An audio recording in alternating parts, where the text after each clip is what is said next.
known as Nepal crater.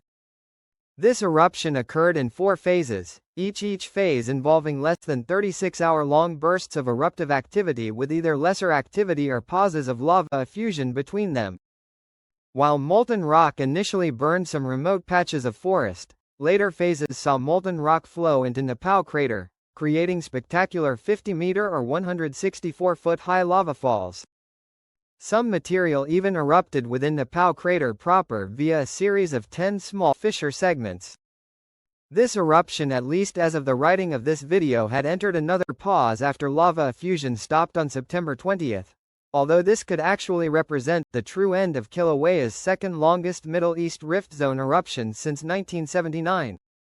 In total, 0.559 square kilometers or 138.24 acres of ground was covered in a layer of lava from this eruption. Meanwhile, in the Philippines, there is once again a risk of the Kilauea volcano producing its Volcanic Unrest first magmatic eruption in more than a century due to its absurdly high daily sulfur dioxide emissions, which were most recently measured as 10,228 tons a day on September 20. That is a stunningly high figure for a volcano which is not actively erupting, and such high levels indicate a likelihood of abundant magma at a depth of less than a kilometer below ground.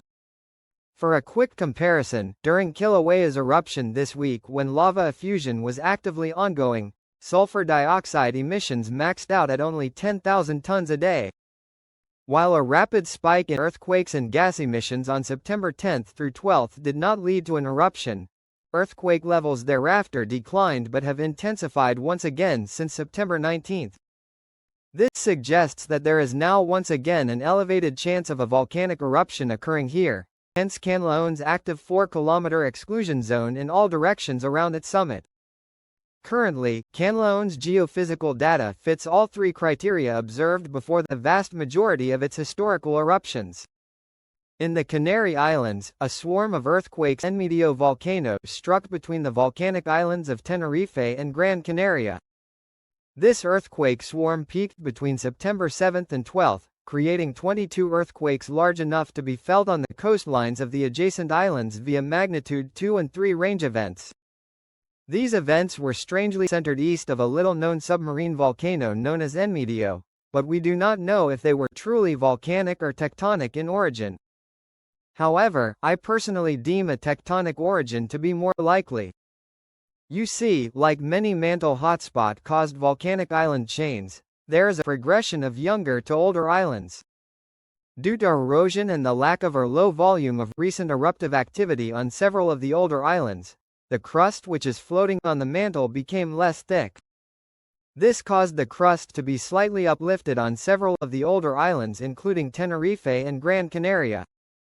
Yet, for some reason the area between these 2 islands appears to undergo a higher rate of uplift, which causes uneven strain that likely generated the ongoing earthquake swarm.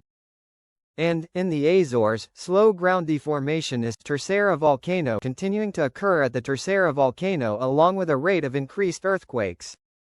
However, during the last month some earthquakes began also occurring on its Soreta submarine ridge, resulting in that ridge's alert level being raised from V0 to V1. While activity levels do not seem high enough to signal an imminent eruption anytime soon on or adjacent to this volcanic island, this is an interesting development in the step-by-step slow escalation the island's volcano has experienced during the last 3 years. Here is a quick list of all of the list of erupting volcanoes, world's volcanoes which are currently erupting. Additionally, here are some volcanoes showing signs of unrest which are not erupting as of the recording of this video on September 21, 2024. As a final note, I would like to thank my new